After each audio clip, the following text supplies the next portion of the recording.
अस्सलाम वालेकुम, good morning ख़वातीन व हज़रात। आप देख रहे हैं सुबह की सोच और मुझे कहते हैं हंसने लियाकत। और मैं हूँ गज़ल अमान। आप सबको कहेंगे खुश आमदीद सुबह की सोच में। उम्मीद करते हैं कि आप सब खैर खैरियत से होंगे। और मौसम जो है पिछले दिनों में कुछ ख़राब था, आज जो है वो 50-50 है। बस सुबह उठो तो ऐसा लगता है कि जैसे बारिश होने वाली है।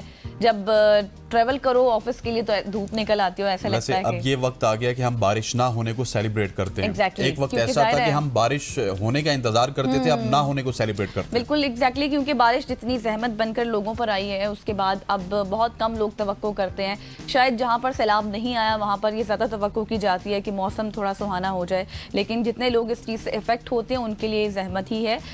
स्टोरीज़ का आगाज़ करते हैं। जो ट्रेंडिंग स्टोरीज़ हैं हमारे पास, सबसे पहले आपको बताते हैं कि ज़्यादा देर तक फ़ोन यूज़ करने के क्या क्या नुकसानात होते हैं। तो सबसे बड़ी खबर यह है कि ज़्यादा देर तक फ़ोन देखने की वजह से नौजवान फालिज का शिकार हो गया। और एक रिपोर्ट सामने आई जिसमें ये वाकया सामने आया कि चीन में एक नौजवान लड़का तवील अरसे तक मोबाइल फ़ोन देखते हुए गर्दन झुकाए रखने की वजह से फालिज का शिकार हो गया। और मीडिया रिपोर्ट्स के मुताबिक सूबे फौजियान से ताल्लुक़ रखने वाली और यूनिवर्सिटी के 19 साल तालिब इल्म की मैं बात कर रही हूँ, उन्होंने उनका जो खून था वो जम गया था। जमने का उनका मसला पैदा हो गया उनकी गर्दन में, जिसकी वजह से उनको ये फालिज का अटैक हुआ और फालिज के शिकार हो गए। और तिबी माहिरीन इस वाक़े को टेक्स्ट नेक या फिर आप ये कहें कि गैर मुनासिब गर्दन की पोजीशन के संगीन नताइज के तौर पर देख रहे हैं। और नौजवान ने बहुत लंबे अरसे तक मोबाइल इस्तेमाल करते हुए अपनी गर्दन को झुकाए रखा। इवन मतलब ये नहीं है कि हर वक्त वो यूज़ करते हुए, मतलब उसने जब जब फ़ोन यूज़ किया तब उसने अपनी गर्दन को झुकाए रखा, जिसके नतीजे में क्या हुआ कि उसका खून जो था वो जम गया और फिर गर्दन में खून की रगों में जो रुकावट है वो पैदा हो गई, जिसके बाइस रीढ़ की जो रगें होती हैं उनका जो ऊपर वाला हिस्सा होता है उसमें उनका खून जम गया और वो फालिज का शिकार हो गए। और खुशकिस्मती से इस खून के जमे हुए टुकड़े को ऑपरेशन के जरिए हटा भी दिया गया है और अब नौजवान बहाली के मराहिल से गुजर रहा है। बिल्कुल ऐसी है गजल। और जो स्टोरी गजल ने आपको बताई है, इस हवाले से हमने एक पूरा सेगमेंट किया था यूट्यूब पे। वो सेगमेंट मौजूद है कि किस तरह से आप अपने बॉडी पोस्चर को रख सकते हैं। और फिर ये जो मोबाइल का इस्तेमाल है, देखिए आपका पोस्चर बड़ा ख़राब हो जाता है। आपने अगर मोबाइल इस्तेमाल भी करना, लेट सपोज मैंने टेबल में मोबाइल इस्तेमाल करना, तो मैं दोनों बाजू इस तरह रखूंगा और नीचे मुड़ के देखता रहूंगा, और इसमें मेरी बॉडी का पोस्चर भी खराब होता है और मेरी आंखें भी खराब होती हैं। और इस वजह से भी नौजवानों में ज्यादातर मसले मसाइल हो रहे हैं। फालिज का तो इन्होंने जिक्र कर दिया, लेकिन दिल के मसले मसाइल हैं, कमर के आपके मसाइल हो जाते हैं, स्टिफनेस सी आ जाती है आपकी लोअर बैक में। अक्सर हमारे साथ भी ऐसे होता है कि जब आप मुसलसल ऐसे बैठे हैं, पढ़ाई कर रहे हैं, लैपटॉप वगैरह यूज कर रहे हैं, तो आप मुसलसल ऐसे झुकाव में रहते हैं, जिसकी वजह से ना आपकी कमर में भी काफी स्टिफनेस हो जाती है। ऐसे खवातीन हज़रात, सो आपको एहतियात बरतनी है और आपको जो मोबाइल का यूजेज है इसको या तो कम करना है, और इसके कोई औकातकार होने चाहिए कि इन औकात में इस वक्त में हमने मोबाइल फ़ोन यूज़ करना है, इसके अलावा हमने मोबाइल फ़ोन यूज़ नहीं करना।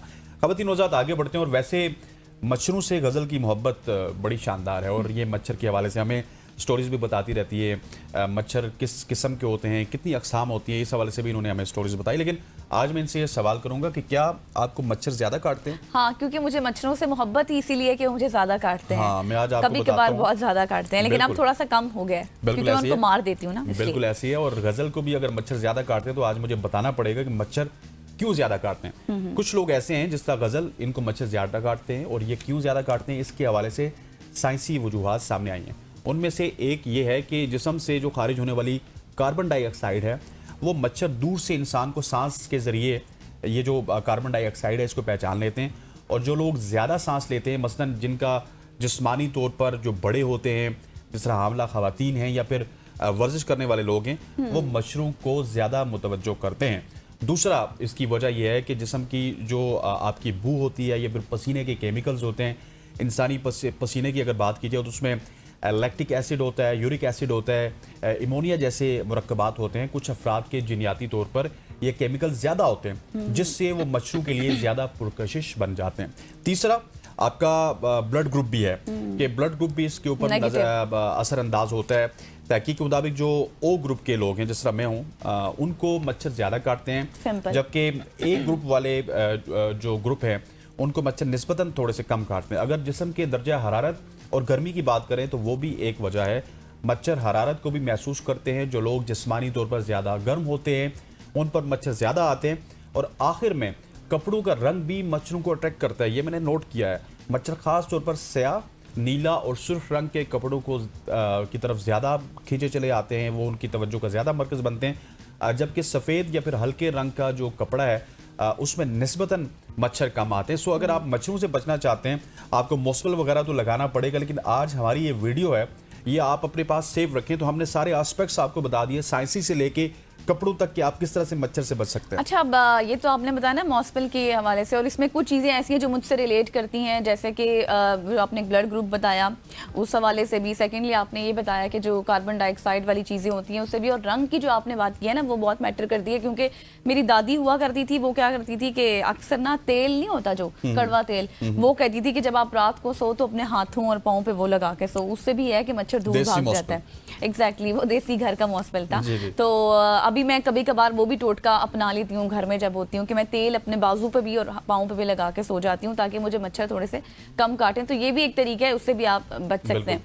आगे बढ़ते हैं। मच्छरों की स्टोरी तो मैडम ने पूरी एक्सप्लेन की है। जी हाँ, हालांकि नहीं कहती हैं। चले आगे बढ़ते हैं। आगे बढ़ते हैं और पाकिस्तानी क्रिकेटर की बात करते हैं, हैदर अली की, जिनके ऊपर ये एलिगेशन था रेप केस के रिलेटेड। तो अब वो ख़त्म हो गया है क्योंकि मैनचेस्टर पुलिस ने मुबैना रेप केस खारिज कर दिया है, और ज़राए के मुताबिक हैदर अली के खिलाफ रेप केस के नाकाफ़ी शवाहिद मिले हैं। कोई शवाहिद इतने ज़्यादा नहीं थे जिसकी बुनियाद पर यह केस उनका खारिज हो गया। और पाकिस्तानी क्रिकेटर को रेप के इल्ज़ाम से बरी होने के बाद आइंदा, मतलब आप ये कहें कि अब से कुछ घंटों बाद ही उनका पासपोर्ट भी बन जाएगा, और इस मुबैना रेप केस ख़त्म होने के बाद हैदर आज़ादाना तौर पर बरतानिया आ भी सकेंगे और जा भी सकेंगे। और बरतानवी पुलिस ने हैदर अली के खिलाफ तहकीकात के लिए इजाफी वक्त मांगा था। पहले उनको हिरासत में लिया था, फिर उनके बाद उनको जमानत पर रिहा किया था, फिर इजाफी वक्त लिया जिस पर तहकीकात हुई, और कोई उनके खिलाफ उस तरह के शवाहिद सच नहीं मिले। लेकिन वो क्रिकेटर के खिलाफ ज़ाहिर है उस तरह से सबूत भी साबित नहीं हो सके।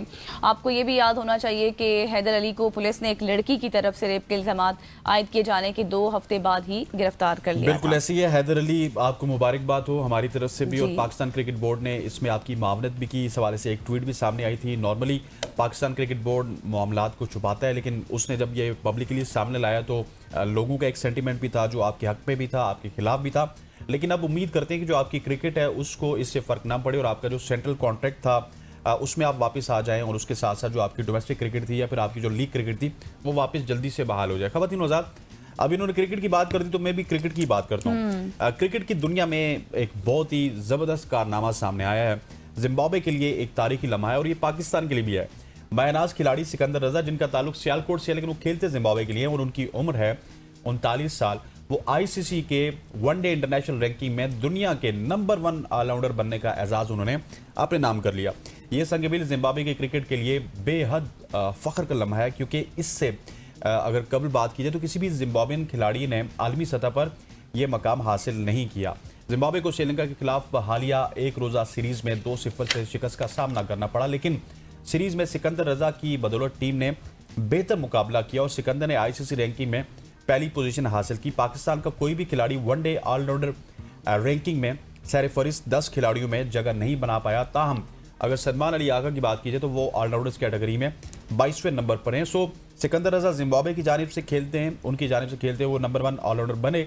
पाकिस्तान में सेलिब्रेशन इस वजह से है कि पाकिस्तान बॉर्न है, पाकिस्तान में उन्होंने अपनी क्रिकेट खेली और सियालकोट से उनका ताल्लुक है और लाहौर कलंदर के वो प्लेयर हैं। एग्जैक्टली, और अभी जो उन्होंने हालिया श्रीलंका के खिलाफ अच्छी परफॉर्मेंस दी थी, और पाकिस्तान को एक्नॉलेज भी बहुत करते हैं, मतलब वो अपने पाकिस्तानी होने पे भी उनको फख्र है। एग्जैक्टली, ऐसा होना भी चाहिए। आपको बहुत बहुत मुबारक भी हो। लेकिन बाबर और रिजवान की बात करें तो वो तो नजुली का शिकार और इसके मैं आपको एक और बात बताऊं, गजल की अगर क्रिकेट की बात हो रही है तो इसके अलावा एंडी फ्लावर थे, ग्रैंड फ्लावर थे, ब्रेंडन टेलर थे, बहुत ऐसे प्लेयर्स जिम्बाब्वे ने बड़े प्लेयर प्रोड्यूस किए, लेकिन कोई भी इस पोजीशन पे नहीं आ सका, रैंकिंग पर नहीं आया। ये अभी इनकी कौन सी पोजीशन है? इन्होंने ये नंबर 1 ऑलराउंडर है। नंबर 1 ऑलराउंडर इससे पहले नहीं, इससे पहले कोई और खिलाड़ी थे, लेकिन ये है कि शायद मोहम्मद नबी हूं, मैंने ऑलराउंडर की कैटेगरी चेक नहीं की, लेकिन ये है कि नंबर 1 ऑलराउंडर हैं ओडीआई क्रिकेट में, वनडे क्रिकेट जो 50 ओवर है उसमें। अच्छा जी, इनकी अच्छी परफॉर्मेंस थी, इस वजह से इनकी ये पोजीशन है। आपको मुबारक हो और हम उम्मीद भी करते हैं कि ये इस तरह से बरकरार भी रहेगी।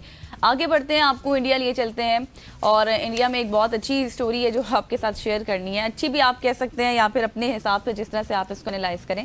पहले स्टोरी सुन लीजिए। भारत में महबूबा के फोन कॉल ना उठाने पर आशिक ने पूरे गाँव की बिजली को काट दिया।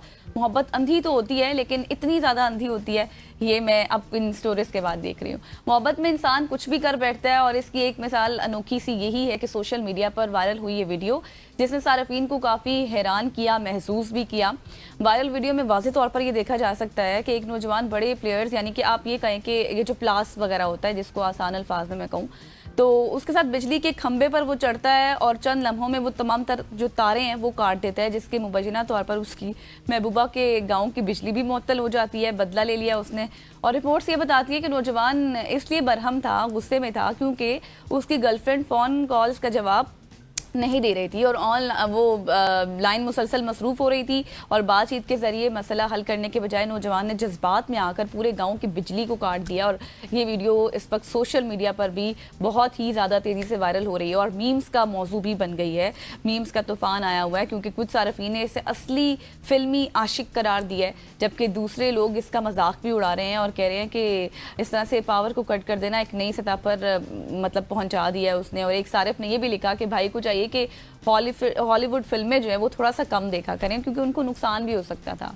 बिल्कुल ऐसे ही है। और ख़वातीन और हज़रात, एक स्टोरी ये इंडिया वाली है, दूसरी है हसन जायद की और सामिया हिजाब की। वो स्टोरी भी आपके सामने है कि किस तरह से एक लड़का मरी जा रहा था, लेकिन लड़की ने फिर मीडिया में आके अपनी स्टोरी बताई। अब वैसे उस स्टोरी के डिफरेंट डायमेंशंस हमारे सामने आ रहे हैं। सो ये इस तरह की स्टोरीज़ हैं जो कि पाकिस्तान से भी आती हैं और भारत से भी आती हैं, और इसके अलावा भी बहुत सारी स्टोरीज़ हैं। और अगर हमारे पास वक्त होता तो वो स्टोरीज़ हम आपके साथ शेयर करते, लेकिन ख़वातीन हज़रात, इनके पास अगर स्टोरी थी इंडिया वाली तो मेरे पास भी थी, लेकिन अब हमारे पास वक्त नहीं है।